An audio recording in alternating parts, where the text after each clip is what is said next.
Bonjour, enfin bonsoir. Allô Naomori, je viens pour une ciné-review d'un film japonais, Onibaba.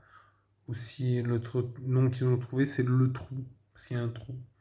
Et donc, Le Trou, c'est un film de 1964, dirigé par Haneto Shindo.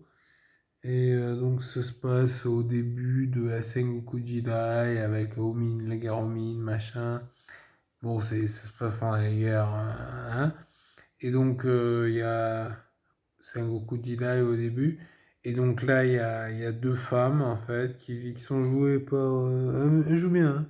Nobuko Otowa et Jitsuko Yoshimura, qui jouent deux femmes, qui, en fait, on les voit en train de faire du... Comment on appelle ça?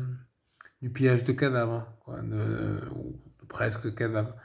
Donc, c'est des hommes, c'est des soldats qui alors, leur volent leur équipement, leurs armes pour les vendre et pour pouvoir s'acheter à manger. Parce que c'est la misère absolue.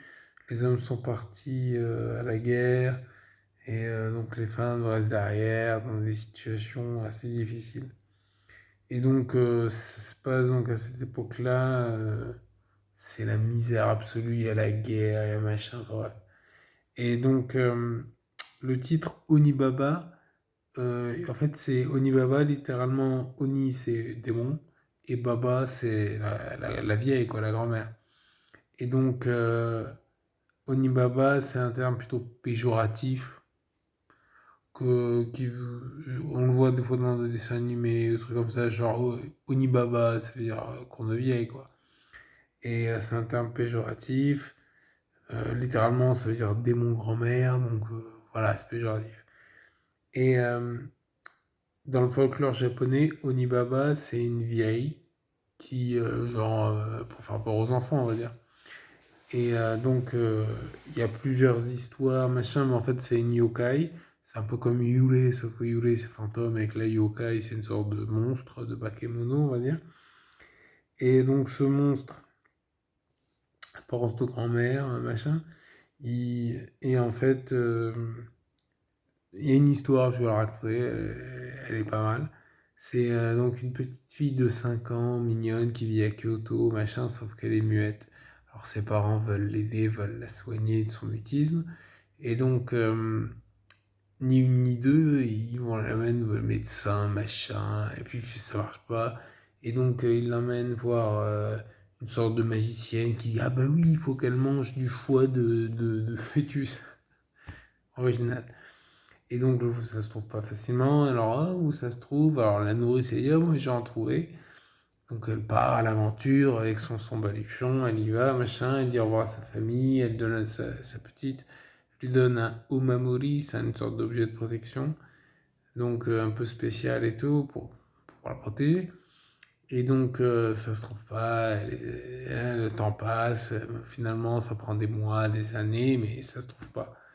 Et donc, elle se dit, se résout, bon, écoute, il faut que j'attaque une femme enceinte, quoi. Là, j'en trouverai. Et ouais. Et donc là, donc finalement, elle décide à le faire, elle tue une femme enceinte, elle l'ouvre, elle prend le fœtus, machin.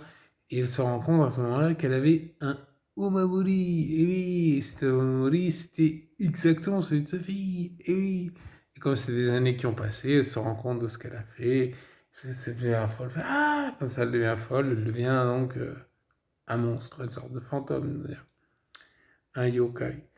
Et donc, c'est ce genre d'histoire qui entoure donc, la légende d'Oni Baba.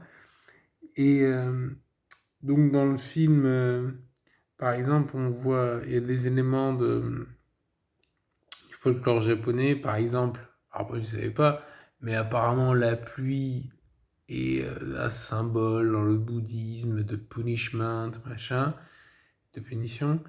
Et on voit, on comprendra en voyant le film, c'est pour ça que je l'ai, parce qu'en voyant le film, on comprend. Et on voit aussi le masque de No, de Hanya. Hanya, en fait, c'est une bonne femme en colère, on va dire. Hein. Et ça, pareil, ça a son importance dans le film. Hmm. Et, euh, et donc, c'est ça, c'est une femme. Hein. Et donc, pour reprendre sur le film, j'aurais dû commencer par ça, tant pis. Donc, elles sont là, elles sont toutes les deux. Il y a la mère, il y a la belle-fille qui sont, comme je l'ai dit, ils sont partis à la guerre, les hommes. Et donc, il y a notamment donc, le fils de la bonne femme, mari de la fille, qui lui est parti. Où est-ce qu'il est parti? On l'apprendra. Alors, est-ce que je peux spoiler? Je ne sais pas.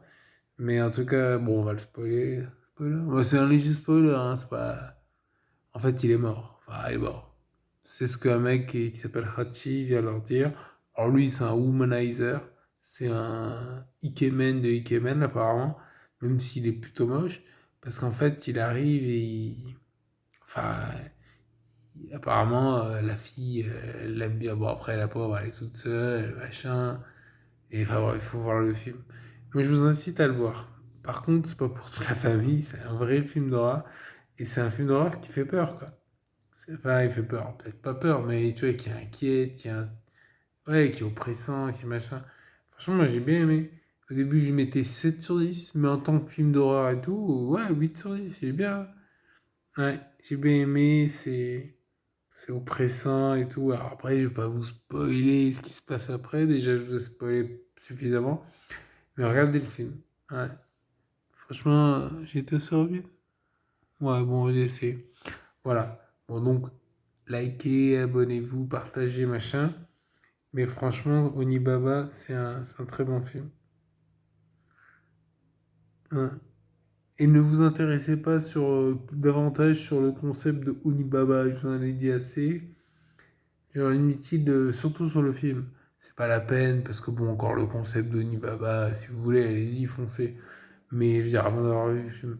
Mais après vous chercherez plus. Mais surtout sur le film, j'ai vu des trucs, ça spoil. C'est un peu dommage.